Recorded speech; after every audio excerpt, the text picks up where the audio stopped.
Hello everyone. Today we are with Nitin Sonawane, and he's a peace activist and just 30 years old. He is an engineer and he has traveled around the world, spreading peace and the message of Gandhi. So today we are taking interview of Nitin. Hey Jagat, I'm Nitin from Pune, Maharashtra, India, and it's been 5 years. I'm cycling and walking across the world in 46 countries. Started from 18 November 2016 from Sevagram Ashram, Wardha, and then a bicycle journey from India, China, Japan, South Korea. Then I went to USA, all the way from USA to Central America to South America to Peru. Then I started my walking journey from Africa, South Africa until to Egypt, crossing 10 different countries.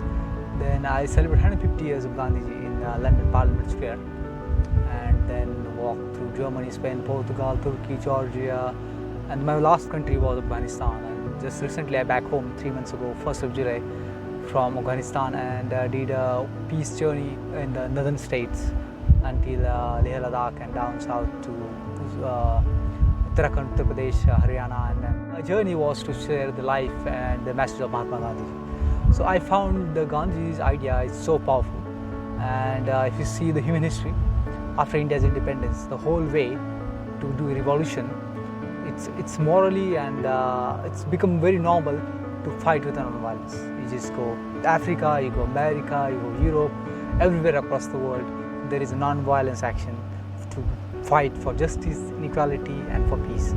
So Gandhiji's importance is very important, and through the Gandhi's life, I understand the important value of his life is truth and non-violence. Those are the basic ideas of Gandhiji.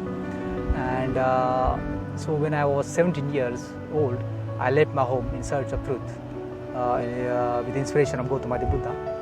But later on, I became an engineer, and after working 6 months, I realized that this is not my life, and I quit my job. Then I worked 1.5 years with a Gandhian organization called Maharashtra Gandhi Smarak Nadi in Pune, Maharashtra, to fight against the casteism. As you know that India is still struggling for thousands of years with this caste discrimination. We don't consider the other human as a human being, and it is shameful for our nation to have casteism, to have discrimination, and still the poverty still exists in the people who are lower caste.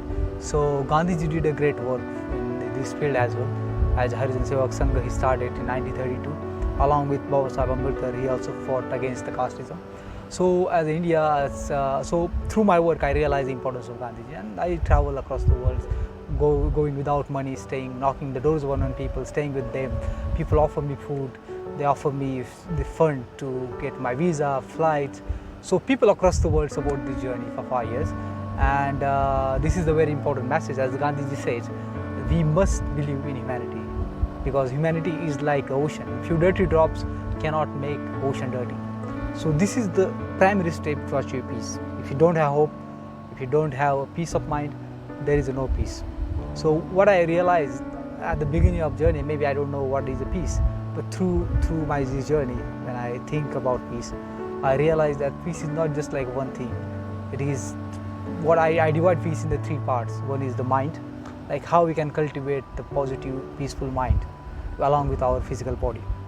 Then there is a social peace, that there should be equality, there should be justice, sense of justice, there should be harmony within a society, economical equalities, and all kind of things that we should not, because when there is a poverty, there is a violence.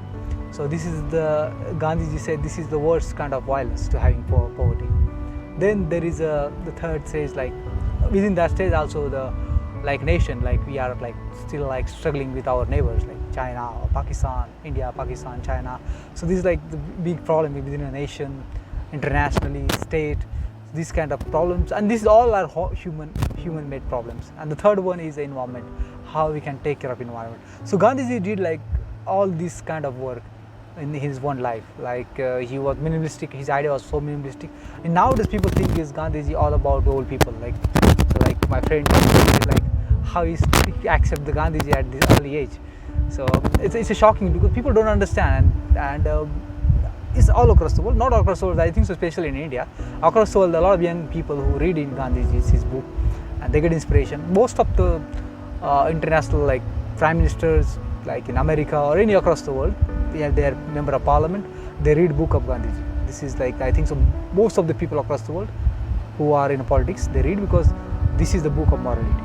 Gandhiji stand for morality, sense of justice. So people read the book of Gandhiji. All across the world there is a statue of Gandhiji. In the school, like if you go any school across the world, the government try to put Gandhiji's history, especially Dandi Salt March. So they put this inside a book so that the young people can learn about non-violence protest. So Gandhiji's existence all across the world. And what I was talking about is the environment. That's the biggest threat for this world, as what I see in India when I'm back home. It's terrible what we have here. Just eat anything, throw a lot of garbage on the road. It's terrible. Not just putting the garbage or anything. If you just see the rivers, the worst. Our rivers in India are the worst. A lot of pollutant. And like what we are breathing, what we are drinking, what we are eating, it's all polluted. So our life expectancy is going to be down. Like 10 years, I will see like 10 years life degradation due because of this all kind of things. Also, the same time, they are like we're talking about Hindu Muslim all the time. What I see, our national media is all is talking about. I think so 5 times a week they talk about Hindu and Muslim. It's a nonsense. It's irrelevant. You go all across the world, all people are talking about technologies. They're talking about artificial intelligence, machine learning, biotechnology. These are the things that they are going to take toward the truth.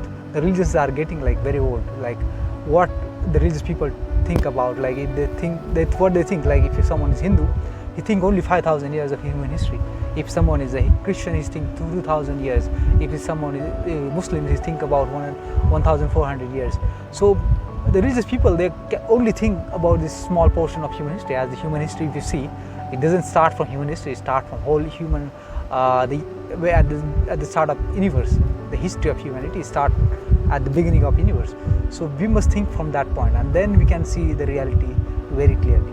What we can see, the social structure, the economical structure, our nature, the world. We can understand clearly. If you just think about religion, then we are not going anywhere. We are just there, and that's why we are here, still struggling for basic need. That's food. Many people cannot afford the food. Yesterday there is a small like food donation drive, and so many people are there, can't have food, cannot afford food because they ride their bicycle to carry people. How much they can earn? They cannot sustain themselves. This is like shameful for us. So also like this is the 75th years of India's independence. So Gandhiji's ideas are very important as the morality in politics. And what I see in India, there is no morality left. Very few people we can find, and because of that, like we always try to compromise on everything. We don't need to compromise. We must go with the truth. I know there is a struggle in that, but at least we can try something to make some small change. At least it will start from ourselves, as Gandhiji said. Be the change to see the world. Thank you.